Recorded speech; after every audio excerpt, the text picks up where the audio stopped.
ഗസയിൽ കൂട്ടക്കുരുതി തുടരുന്നതിനിടയിലും ഇസ്രായേലിനെ അഭിനന്ദിച്ച് US president Donald Trump. ബോംബാക്രമണം താൽക്കാലികമായി നിർത്തിയ ഇസ്രായേൽ തീരുമാനത്തെ അഭിനന്ദിക്കുന്നതായാണ് ട്രംപിന്റെ പ്രതികരണം. ബന്ദികളുടെ കൈമാറ്റത്തിൽ ഹമാസ് ഉടൻ തീരുമാനമെടുത്തില്ലെങ്കിൽ എല്ലാ സാധ്യതയും ഉപയോഗിക്കുമെന്നും ട്രംപ് മുന്നറിയിപ്പ് നൽകി. ട്രംപിന്റെ 20 ദിന പദ്ധതിയിൽ ആദ്യഘട്ടം നടപ്പാക്കുന്നത് സംബന്ധിച്ച ചർച്ച തിങ്കളാഴ്ച ഈജിപ്തിൽ നടക്കും.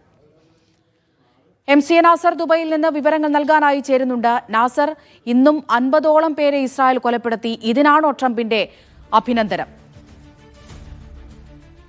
അവിടുത്തെ വലിയൊരു വൈരുദ്ധ്യമാണ് ട്രംപിന്റെ ഈ പ്രതികരണത്തിൽ നമ്മൾ കാണുന്നത്. കാരണം ഇന്ന് രാവിലെ ട്രംപ് ഔദ്യോഗികമായിട്ടുള്ള ഹമാസിന്റെ പ്രതികരണം പങ്കുവെക്കുകയും യുദ്ധം നിർത്താൻ ഇസ്രായേലിനോട് ആവശ്യപ്പെടുകയും ചെയ്തൊരു ഘട്ടമുണ്ടായിരുന്നു.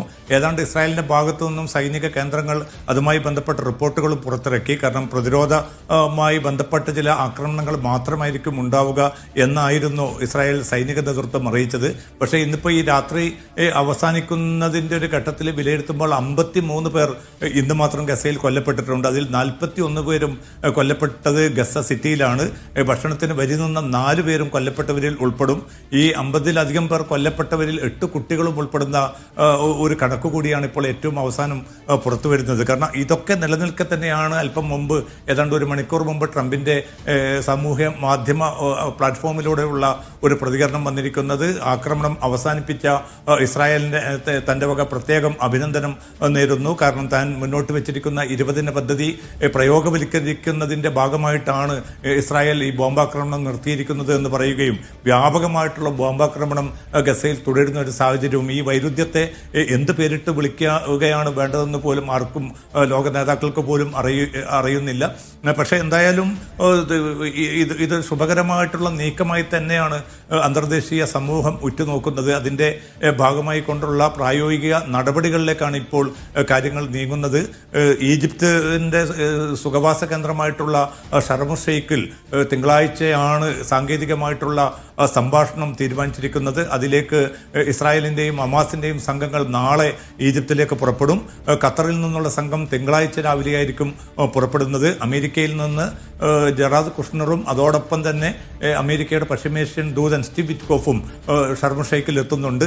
ഏതായാലും തിങ്കളാഴ്ച നടക്കുന്ന നിർണായകമായിട്ടുള്ള ചർച്ചയിലൂടെ ഈ ബന്ദികളുടെ കൈമാറ്റം സംബന്ധിച്ച കൃത്യമായിട്ടുള്ള ഒരു ധാരണയുണ്ടാക്കും. ഇപ്പോൾ ഹമാസ് അറിയിച്ചിരിക്കുന്നത് സൈനികാക്രമണം പൂർണ്ണമായിട്ട് നിർത്തിവെക്കുക, 2 ഗസ സിറ്റി ഉൾപ്പെടെയുള്ള മേഖലകളിൽ നിന്ന്, കാരണം അവിടെയാണ് ബന്ദികളെ പാർപ്പിച്ചിരിക്കുന്നത്, അവരെ സുരക്ഷിതമായിട്ട് കൈമാറണമെങ്കിൽ അവിടെ നിന്ന് സൈനിക സാന്നിധ്യം ഒഴിവാക്കണം. അതുമായി ബന്ധപ്പെട്ട 2 പ്രധാനപ്പെട്ട നിർദ്ദേശങ്ങളായിരിക്കും ഈ ഷർമു ഷെയ്ഖിൽ തിങ്കളാഴ്ച നടക്കുന്ന സാങ്കേതിക യോഗത്തിൽ ഹമാസ് നേതൃത്വം ഉന്നയിക്കുക. അത് ഇസ്രായേൽ സ്വീകരിക്കുകയാണെങ്കിൽ അധികം വൈകാതെ തന്നെ ഈ ബന്ദി കൈമാറ്റം എന്ന ഏറ്റവും നിർണായകമായിട്ടുള്ള ഒരു ഘട്ടത്തിലേക്ക് കടക്കും. ഏതാണ്ട് മധ്യസ്ഥ രാജ്യങ്ങൾ ആ പ്രതീക്ഷയിൽ തന്നെയാണ് ഖത്തറും ഈജിപ്തും. അതെ, ആ നിർദ്ദേശങ്ങൾ ഇസ്രായേൽ സ്വീകരിക്കുമോ എന്നുള്ളത് തന്നെയാണ് കണ്ടറിയേണ്ടത്.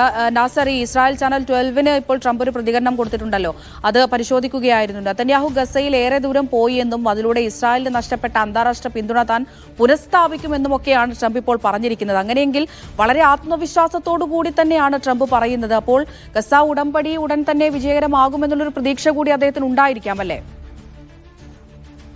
അവിടെ തീർച്ചയായിട്ടും. പക്ഷേ അതേസമയം തന്നെ നെതന്യാഹുവിനെ നിർത്തിക്കൊണ്ടല്ലാതെ ഈ പദ്ധതി മുന്നോട്ട് കൊണ്ടുപോകുക എന്നത് ട്രംപിനും എളുപ്പമാകില്ല. അതുകൊണ്ട് നെതന്യാഹുവിൻ്റെ പിന്തുണ കൂടി ആർജിച്ചെടുക്കുക എന്ന ഒരു നിലപാടിൻ്റെ അടിസ്ഥാനത്തിലായിരിക്കണം ഇസ്രായേൽ ചാനൽ 12-ന് നൽകിയിരിക്കുന്ന പ്രത്യേക പ്രതികരണത്തിലാണ് ട്രംപ് ഇക്കാര്യം അറിയിച്ചിരിക്കുന്നത്.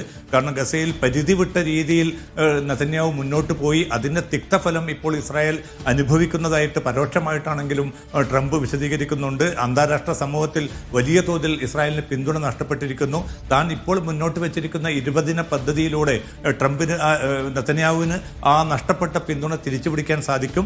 ഇസ്രായേലിനെ സംബന്ധിച്ചിടത്തോളം ഇത് നിർണായകമായിട്ടുള്ള ഒരു വിജയത്തിലേക്കുള്ള ചുവടുവെപ്പാണ്. അതുകൊണ്ട് ഈ ഒരു തൻ്റെ പദ്ധതിയോട് പൂർണ്ണമായിട്ടും അനുകൂലമായിട്ടുള്ള ഒരു പ്രതികരണം കൈക്കൊള്ളണമെന്നാണ് ട്രംപ് ഈ പ്രതികരണത്തിൽ വ്യക്തമാക്കിയിരിക്കുന്നത്.